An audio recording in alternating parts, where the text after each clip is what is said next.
Hello, Hi. everybody. Welcome to today's edition of Two Geek Girls. We hope everybody's having a wonderful day. Kelly, thank you so much. How are you doing today? It's a day. I'm not gonna get into it. I was talking off camera, but it's kind of a personal situation. But Ah, uh, it's what it's dumb. It's just a dumb thing that will get fixed. But I feel slightly screwed over in the process, and I'm mad about it.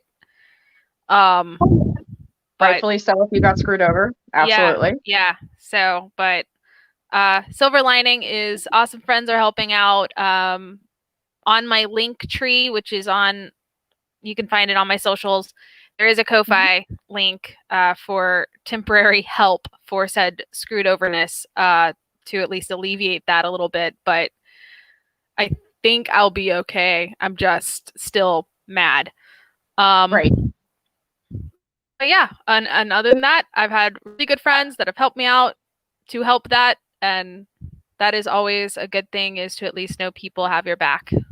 Yes. So yes. It helps. It helps, but it's okay to be mad and everything else Yeah. for a while, no matter what. That's okay. That's as Yeah. much as it helps. It's we can certainly relate to I'm just gonna need a minute to be mad. Just leave me be. That's okay. Yeah. Yeah. It's pretty much like, yeah, I'm gonna just gonna be pissed. Other than that, how was your week? Anything exciting? Everything else go I okay? mean, Anything else it's you pop up? nothing really is like, well, Daniel Slott did show his butt on Twitter this week, using a old SNL joke that Emma Stone had way back with Amazing Spider-Man 2, uh, kind of basically saying Mary Jane is a skank, which wasn't a funny joke then, but was kind of written because, if anybody remembers, back on Tumblr, Emma had a lot of stands, and you can't call them fans. Like, they are true 100% Eminem style stands that Okay. in Eminem style, as in the song, like to the like they were borderline insane obsessed with her, and they could not differentiate Gwen Stacy and Emma Stone. They were the same person. Therefore, anything trying to get in between Gwen Stacy, like Shailene Woodley's Mary Jane Watson, who was only going to be a bit character in the first place, couldn't happen, and they had to cut her. And so that was what that joke was for. Oh, Well, flashback to 2021 on a Tuesday for no good reason whatsoever. Um, the great comic hack, Daniel Slott, decides to post it going, reminder, hee hee, isn't this funny? No, I'm writing it as a thing because y'all keep saying I don't like Mary Jane. How dare you attack me? Y'all are attacking me. Here's the thing. He also started this because he pissed off a bunch of trans comic fans for another character that he kind of butchered in Fantastic Four. okay. And obviously they were coming after him for his low-hanging fruit joke and trying to also say, dude, you say you're supportive of everybody, but why are you doing this? Why do you keep doing this? Why do you keep trolling people? Why do you keep acting this way? And so Right. he turned his Twitter to private, continued to be a salty mess, refusing to apologize for what it did, for any of Right. it, and how he was acting, blamed everybody else for being too sensitive, and then went on a blocking spree. Of course he did. Because Because yeah. he's Dan Slott. Yeah. So I think the absurdity of it is something that I feel like most people aren't talking about, because, like, yeah, it's kind of low. It's just him being weird, but it was very nasty, I feel like. And I feel like that needs to be touched on, because he really is getting upset about people's opinions when everyone's going to have an opinion. And that's the point of being a writer, especially a comic book writer. You got to have thicker skin. Anybody on the internet is allowed to talk about anything they want. Right. within reason, obviously, no death threats or anything like that. But, saying, I don't like how this is being written, I don't like the storyline, I don't think he understands the character, Right. is not something to go to war with every single day. And this is something he was doing when he was on Spider-Man too. Right. And part of it is again, that fragile ego moment Yeah. of you don't quite understand the difference between what is trolling somebody and what is simply you said something so people had their opinion about it. And if it's just their opinion, you need to understand not everyone you're not for everybody. Whatever Yeah. you find entertaining, whatever you do is not for everybody. And that is a problem. Like in the creator world, the fragile egos are so Oh. easy to spot nowadays. Well, oh yeah. I mean, well, there's also the whole issue is that he doesn't even write his own stories. He plots them like the old-fashioned Marvel way. But he, instead of being on 10 or 12 books like Stan used to be, it's only maybe one or two, which also raises the question of then what are you doing all day? If this is your job. Which, I don't know his life. I don't know what he's got going on, so I can't fully judge that. But it's very weird that other people script his plots and he takes full credit and then gets mad when people are mad because the plot's messed up. And it's like, maybe if you say you understand this character, then maybe you should actually write the words that are coming out of their mouth.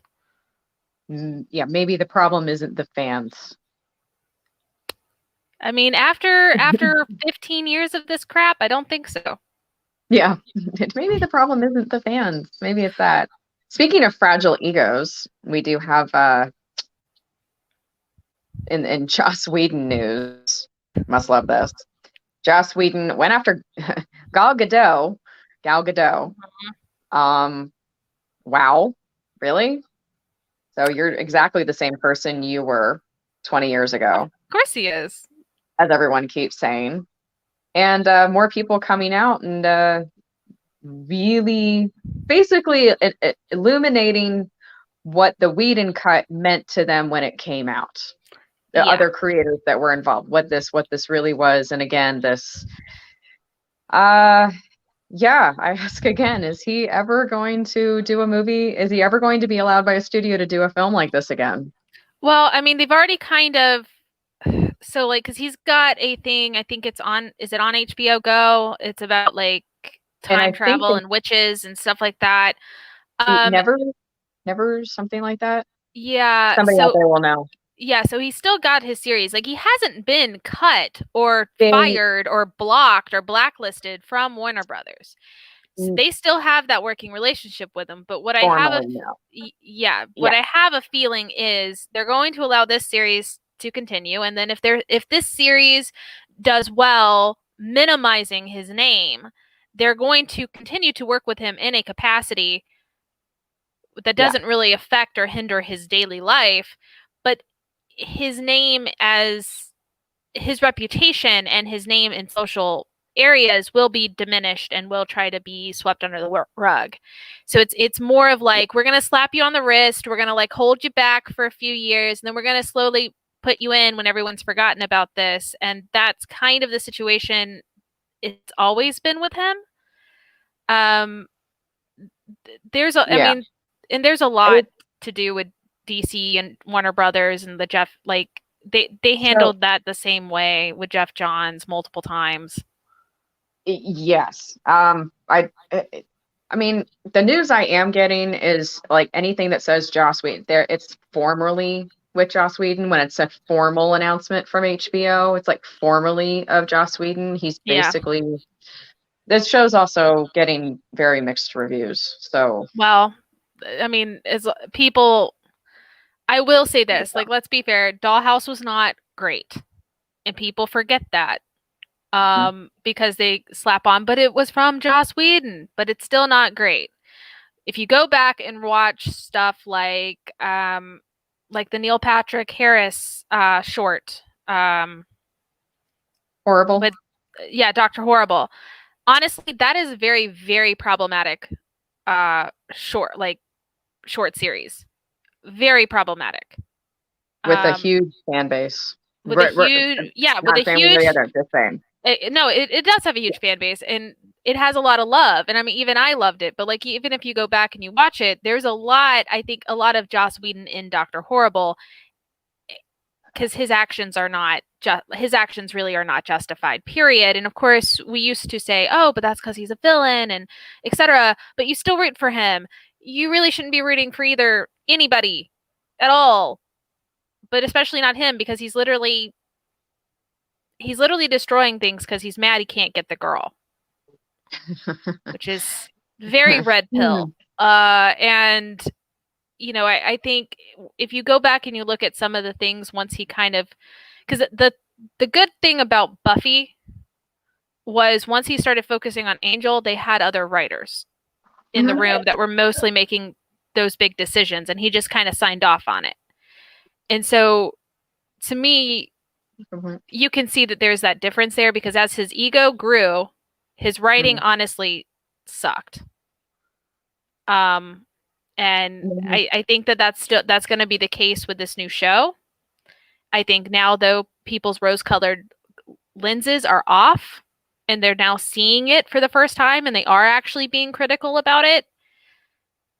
And so we are going to see, I think, a lot more truer reviews. We're not going to have that nostalgia lens of, oh, but he created Buffy.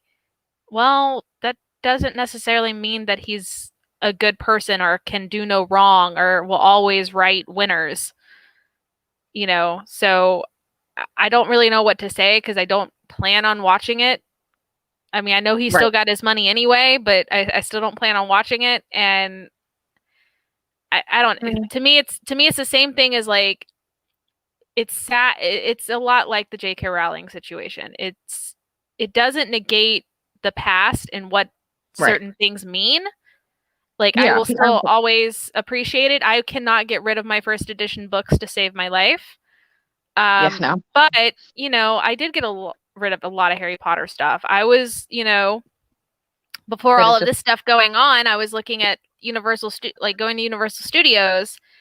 And that, I had no intention of going to the Harry Potter stuff. Like, it didn't bother me. I would much rather walk the old walkways and not have to go through any of that or pay for any of that, because I don't want to support it anymore. And that's the way I feel about Joss Whedon. And I've thought that for a while, though, but it's more of, I think that's now the collective of, well, we just don't really want to support it. Yeah, it was kind of like with a lot of other things that are being more publicized now. This wasn't a secret. A God complex was thrown around a lot, just to kind of explain the overall behavior that people had experienced with him for decades. And that certainly is why nobody's really surprised that he was willing to, sabotage parts of Justice League just to kind of get back to somebody, that he was still willing to threaten people on set. He walked in there like it was his movie and his world, and he could say or do anything because he's Joss Whedon. But that God complex, as we've said before, is such an acceptable money-making attitude from so many creators for so long. So many male creators for so long, that this is why everyone has to have their own balance of the death of the author explanation. But you have to be what works for you. I don't hold it against anybody who still, of course not, who still loves Harry Potter, nor do I, I'm kind of like, oh my God, no, you have to go to that. You have to get this thing. Like, no, it's everybody has to do their own death of the author, what works for them when it comes to, because there is a good argument with, but there's so many other people involved, and there's so many good things that were about it. And there's so many things that surpassed just one person. No, exactly. And that's what it's like. I'm not here to cancel the series or what those things mean to those fans, good or bad. Right. But it's the person behind it wasn't a good person, and it should affect how you move forward in support of them. because that's the Yes. thing.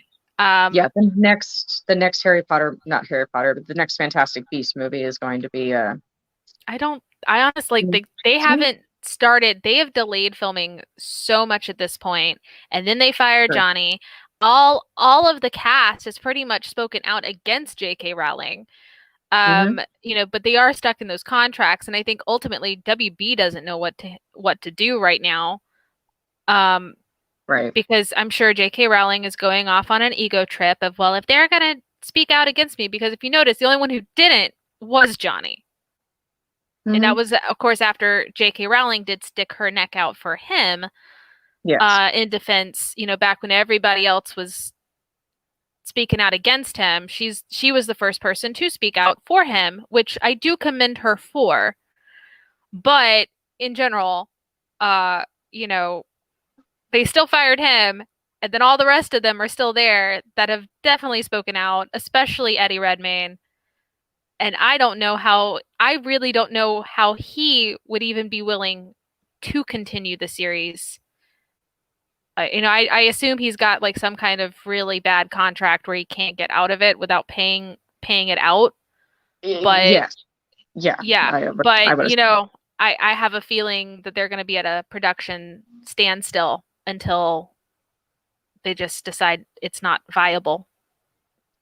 I mean, yeah. Again, the question is, we don't know all the details of what contract they're tied up in. Like Hmm. all of us are just going, just take it from her. Like just whatever. It's Fantastic Beast, but she's out of it now. It's never that easy. It's No. Well, she ever. wrote the script. I mean, she completely wrote the script. They're not Which rewriting it. Like, that's the thing. yeah, They're not going to rewrite it because she more than likely has something in her contract where they can't. So it, right. they are stuck at a stalemate on what to do. And the thing is ultimately the last movie did not make enough money for them to be able to just sit on this. Yeah. So depending on their contract with her and with like the product, with just Harry Potter in general, we will have to see if they have to make the movie or if they're going to somehow work out a settlement to finish it out.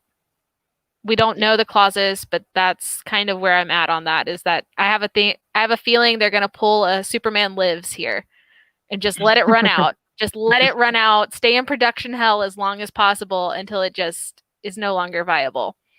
Yes. Yeah. Again, one of the big possibilities. Because but at the same time, I keep thinking like, God, are they still making this Avatar sequel?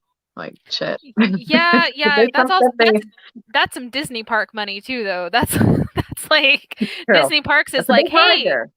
That is a big yeah, ride there. That's that true. that, that is legit. No, like that is legitimately just Disney Park money of Disney going, we'll work with you. Just make it so we can do park stuff, park stuff. I mean, if it looks like for us all going into this understanding that we still enjoyed the first time we saw Avatar. Yeah, And I had kind of a big broad question about what movies are and what we will spend our dude, money on. I I Okay, I I felt like it was a waste of money when I saw it. It's just very, very pretty, but it's still James Cameron being James Cameron, which means the script ain't great. Your actors are it, good, but your plot isn't that great. no, this is still absolutely every yeah, no. And it had nothing to do with the plot. We all Yeah. now look back and we're like, if we enjoyed watching the movie, which I did enjoy, I liked How to Train Your Dragon better. Oh But yeah. It had when because How You're Training Your Dragon had a better plot. it was so good, it was so good. They were so good in it. Um, but it was an experience. It certainly was filmed to be an experience. Yeah. And regardless of how we feel looking back at it, it was still I would I still would I go see the sequel? Would I shell out the money to go see the sequel, hoping to relive that first experience? And the question is, are a lot of people still anticipating this movie? So here's my thing. I think had it been pre-COVID, this would be a harder question. But now that we're Okay. starting to get the vaccines and everybody really, really wants to do something, What is the perfect movie to turn your brain off and just look at the pretty and go out and experience it with the IMAX theater and the 3D glasses and all the other stuff? Right. It's gonna be Avatar 2. So like I have no doubt in my mind that it won't be some big blockbuster. Is the movie gonna be good? Probably not. But I think everyone's going to want that experience again, which so I actually think if theaters can continue to survive, that because that is the big one. They're kind of trailing on the very teetering end of their rope. But if they can survive till that movie and do the big giant things that we're used to, I think people would come in droves just to experience that kind of movie experience again. Yes, at least whether it will turn out to be that or not, it's still something that could make people hope so and try. Yep. And there's always that little voice in the back of my head saying, hey, maybe he's going to learn and write a better script. Yeah, little voice. Like, it's a little voice. We should learn from Patty Jenkins. He will not learn. He's never going to change. No. He's never going to change. No. But yeah. I mean, at least, like I said, I think the promise of that experience is going to help the movie. COVID actually helped it, I think. Because again, things are different now. This is true. Everything is kind of different now. And someday it might be AMC Disney. Yeah. We don't know. This all honestly, what is it like? I think Cinema is in the NBC Universal City Walks. If people don't know, because City Walks aren't just in Orlando and Hollywood. In fact, Sandy Springs has a City Walk, and they are owned by NBC Universal. And so there's the case that they could technically, if they have a big deal with Cinemark, they could just buy Cinemark out. We know Disney will buy AMC out if that means that they can keep their money, because clearly this $30 on Disney Plus is not working. Yes. So the always looking for the workaround from the and I'm trying to think of when the laws were changed controlling what studios could do with movie theaters. For the life of me, can't pull up my history book right now. But also there could, all it takes is someone saying, well, these theaters need bailouts. The workaround. There's always, and if anybody's good at the workaround, it's the mouse. Oh, always. Always the mouse. Ahead. It's always the mouse. Speaking of which, at the end of April, Disneyland is opening, and they did announce that the Avengers Land in Disney California will be open June 5th. It literally has been sitting for a full year ready to go. So here's hoping all the kinks are worked out, because sometimes new rides don't have good kinks, but they did copy a lot of older rides for their current new rides. So I don't foresee an issue other than maybe just sitting there. Like maybe sitting there probably wasn't the best for everything. But we'll see. Ratatouille should be getting an announcement soon in Epcot, because that one's been done. That's a big one. Unless that one should have been done, unless there have been serious delays that we just weren't aware of. Because Disney has taken this time to kind of not give us as many updates on rides as before. Mm-hmm. And, that could be a good or bad thing. Also, in park news, Trader Sam has been removed from Jungle Cruise, and that is making everyone mad because they're so upset that a very racist, hardly working animatronic was removed due to cancel culture. Now, here's my thing. I do understand. We love Trader Sam's, the restaurant. Yeah. Lovely tiki bar. Yeah. I would be cool if they updated Trader Sam, and that might be what they're doing, because they said that they were making changes. They never necessarily said that they were removing things. So maybe he's removed for now and will be a little bit less culturally insensitive. Yeah, that's a staple, and they had recently updated the menu there, and fascinating because everyone's got memories of all these rides. So they've updated all the other rides. They took out problematic stuff from Pirates of the Caribbean. Yeah. I knew they had, you're right. I remember they had plans for the Jungle Cruise. They were going to take out some of the, anything that was supposed to be. Yeah, It is. they've wanted to do it for a while. They've been Yeah. slowly updating it. They're about to have a movie based on the ride. I get why people are mad because Trader Sam is a older character. He is an institution and has a restaurant named after him. Yeah. But it wasn't the best animatronic. It did need to get a refurb anyway. So it might be best to remove him and figure something else out for that placement. And I'm sure that they'll bring him back, but it's not cancel culture when it was really offensive in the first place. Like, that's just being that's kind of just being accountable and acknowledging. That's the point. Because honestly, if it was true cancel culture, they would have already removed Trump from the Hall of Presidents, which I personally would like. But they're not going to do that, and unfortunately, we can't do that. No. So there is. Think about that. I mean, and like, I'm not even saying just think about it just in the fact that like that animatronic does not look like Trump, and it actually is some bigger than him. But they're not going to remove that. So, the thing is this did offend some people, and it's been offensive, and they're trying their best to. I mean, they even included inclusion in their new 5 keys. So they used to have 4 keys to the kingdom. Now it is 5 keys to the kingdom, and one of those keys is inclusion. Yes. Unfortunately, that old animatronic wasn't being very inclusive to some people. And, we can get mad at Disney all we want about them skimping on things and how, like, the new hotel renovations that they've done throughout COVID look god-awful unless it's like a $1,200 a night room, and I agree because it does. Like the way that they're handling some things like it looks like cheap IKEA.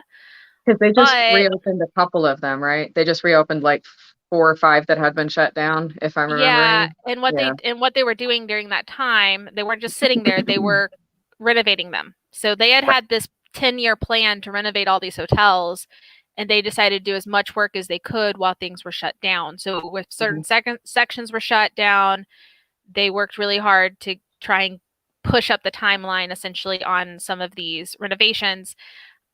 I think the thing is because they're trying to think like for an eco standpoint and also just saving cost standpoint. Because here's the thing people don't understand about Disney hotels.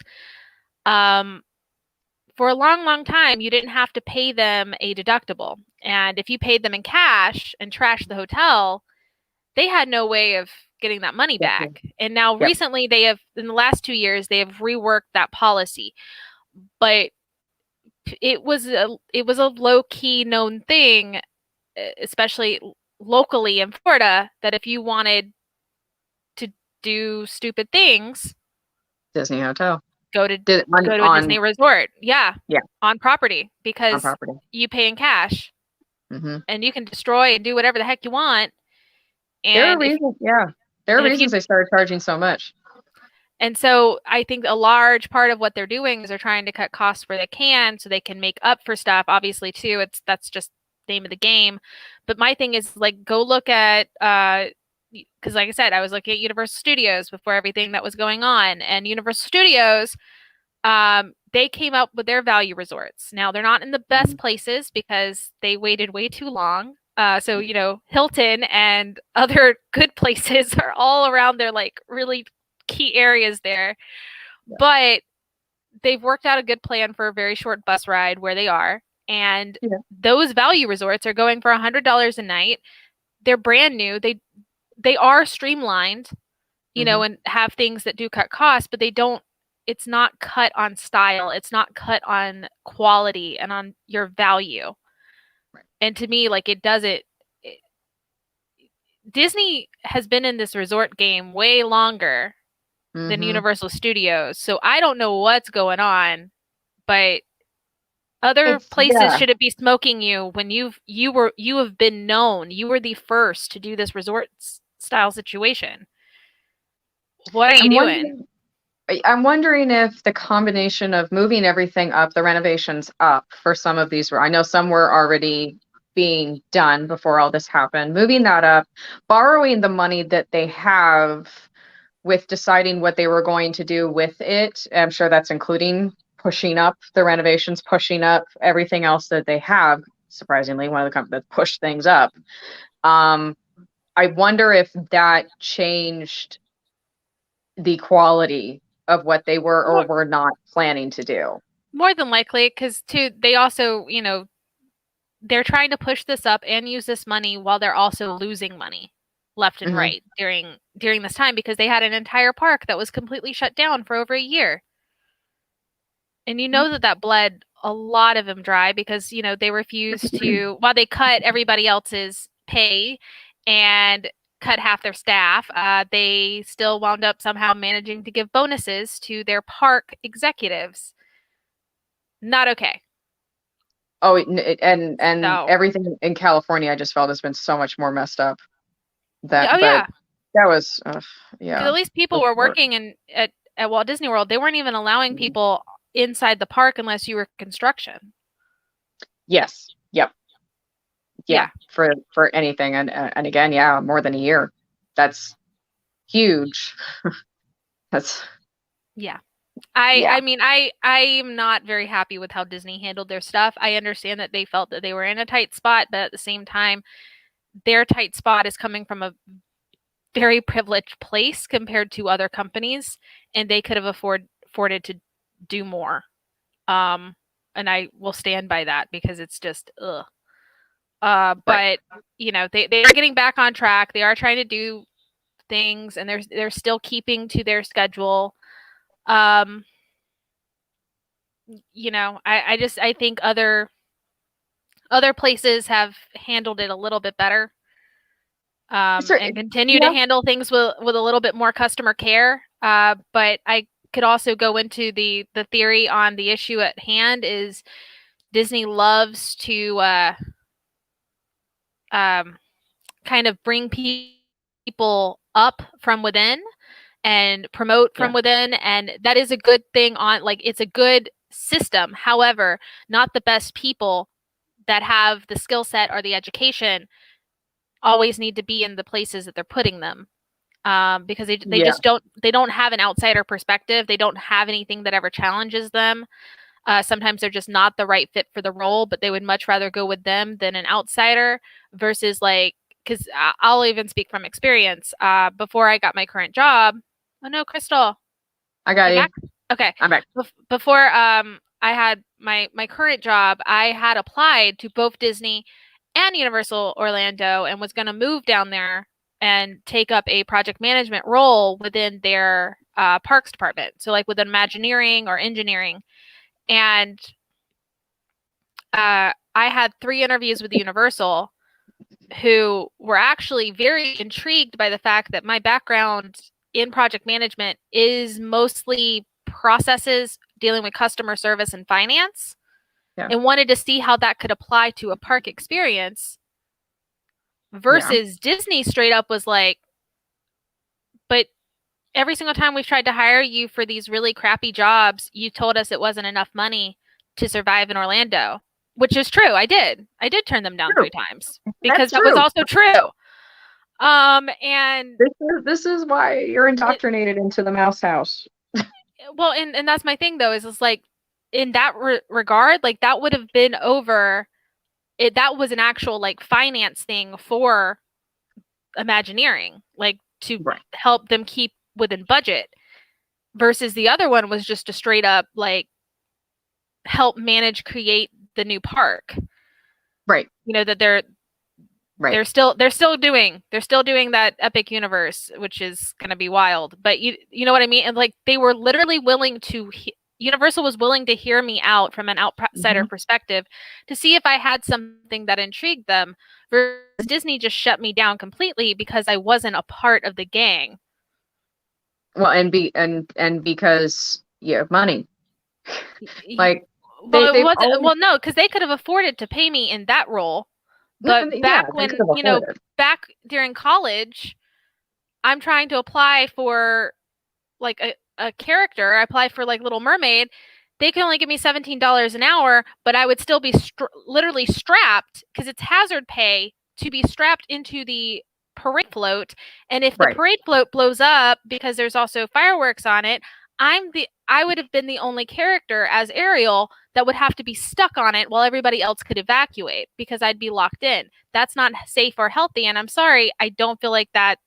I feel like that's $17 an hour is not worth that. Right. Right. And if that's the highest princess role that's the highest princess role that you could get at the time. Okay. That's not okay. Yeah. Like, to me. And then, you know, too, if people don't know, if you're a princess and a face character, you have to bring your own makeup. You generally have to do your own makeup. They do give you a wig, but multiple people wear that wig. Multiple people wear your costume. Yep. Yeah. It's like they skimp in all the areas. You're like, but why? But why there? Like, you waste money on. It's just. It doesn't. None of, to me, their financial planning doesn't make sense. But like, again, they don't want to hire anybody on the outside that might be able to tell them that. In fact, what was it, a few years ago, they had somebody literally get indicted because they messed up their financial budget planning and had done so for years, sending it to the state of Florida for whenever they wanted expansions. And they claimed it was a calculation error, which it could have been. But at the same time, you shouldn't have somebody in that position that is making that mistake multiple times. Yeah, there's some qualification questions there. Just a bit. You had one job. You kind of had one job. Yeah. But that's a good point. Anyway. Park stuff. But park stuff is great. I still watch DFB Guide every day because I can't help it. Right? I know. She's so good though. She is. So, So we, Lissa and I got to talk about the last episode of Falcon and Winter Soldier, and at 3:00 in the morning there'll be another one. Yes. And one thing we brought up was, this one. So we've got 3 left. Yeah. And I, of course, am all about Sharon Carter right now. Oh yeah, I'm very happy that like we finally got to see Sharon Carter be Sharon Carter. Like, people, I was like, and on it, I'll be honest. Like, watching last episode, it made me miss Steve. It made me I was like, something is just not clicking here. Beyond the fact that Zemo is apparently now a part of the crew, but that's fine. But like, the whole thing is like, we could have had Steve right there, like as Nomad, like as against everything.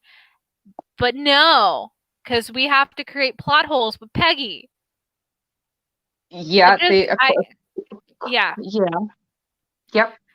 I mean, I get it. Believe me, I get it. I get the people that ship them, and you should ship Peggy and Steve. But the issue at hand is, too, there's a time displacement. And it's okay. You know, not everything has to always be OTP forever. Things can just be okay for that time and then move on. And this was a long-standing relationship for a long time. And this was a female character who was very important for a very long time. And she still is in the comics. I mean, my goodness. He's still in the comics for a very long time. It was always the love of my life, Sharon Carter. The love of my life, Sharon Carter. And that's the thing. And that's what, like, it just made, because it was like, we finally got her, because we finally got more than 5 minutes of her in a movie. Right. And there's no Steve. And it made me, just as a comic fan, miss Steve. They were great together. It brought out a lot of him that we wouldn't have seen otherwise. And she's a great female character in another way, like important. And we're all like, well, yeah, no, don't do what he wants, do what you want. Yes, because we love that. So of course I can get it in the thing. Yeah, power broker. Yeah. I mean, we'll see. I don't think that that's going to be what we think think it is. I ultimately, like, the thing is right now she is a power broker because she's She is selling. one. She's selling art. So And she was watching. Yep. She was watching. She was. I kind of, I'll be honest, I think she's going to be a double agent. So I think she's going, like, they're going to think, because she probably does have the intel on the super soldier serum and has been watching it. Yeah. Yeah. So I think that they're going to wind up, then Bucky and Sam are going to think she's actually working for the bad team, but really this is her double crossing. Yeah. Because that's Sharon, and I feel like that would be the perfect setup for this right now. I'm more mad that everyone's upset that it's Ao that is there, but not Okoye, because everyone's like, but we went on Okoye, and I'm like, but Ao, hold on, but like, you know what I mean? Because Ao was the first Dora Milaje that we saw ever in Civil War, and she was also the first. She told Nat to move or be moved. Right. And I think ultimately this series is actually redeeming a lot of characters we didn't get to see enough of because we started focusing on other characters. And Ao is a tough cookie.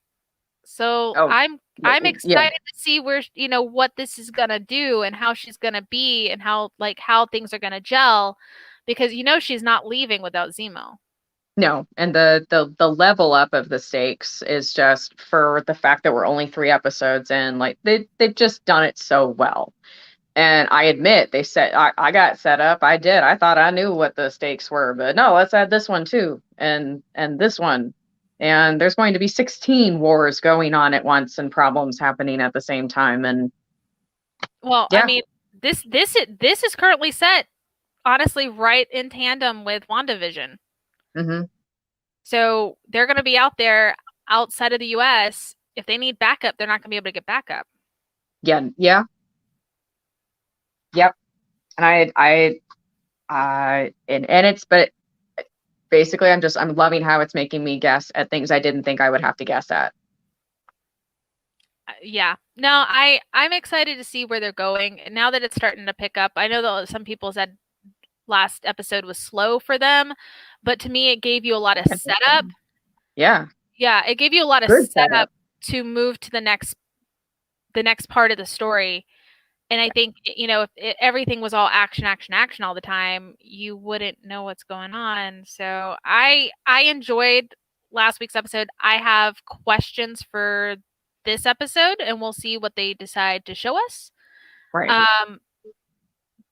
But yeah. Do we know the relative run times? Because I keep going through my head. Are we doing some more hour-and-a-half episodes? Is every episode kind of sticking around in that? Tonight's episode is the same time as episode 3. Okay. I don't know what 5 and 6 are going to be. I assume they might have a few minutes difference, but they're going to be relatively the same because they're supposed to be about an hour each. So I think this is going to be 40, 50 minutes. Okay. Well, I'm excited, and I'm mostly convinced that she might be the power broker. Whether she was always the power broker or she's just working with the power broker, I feel like that's closely entangled for her right now. Yeah, we'll see. I still think, regardless, she's going to be the double agent because that's her comic MO. So yes, even when it wasn't in her control, she still was. Yeah, but yes, she's always the double, triple, quadruple agent. How she keeps it straight, who knows? I don't know. It's a lot. That is a lot of history I had to go through because I'm like, wait, I kind of remember this. Yeah. And then everything with the serum and everything with Red Skull, it was a lot. That was a lot. Yeah. But cool. So I'm excited. Well, I do have to go. Yes. All right. So thank you guys for listening and chatting with us. And Lissa and Crysstal will see you on Sunday.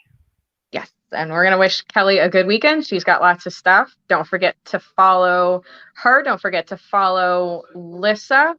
Thank you again, both of you ladies, for joining me. Thank you, everyone else, for joining us. And subscribe, hit the notification bell, and like and subscribe everything that these ladies are doing because there's lots coming up this weekend. So thank you again.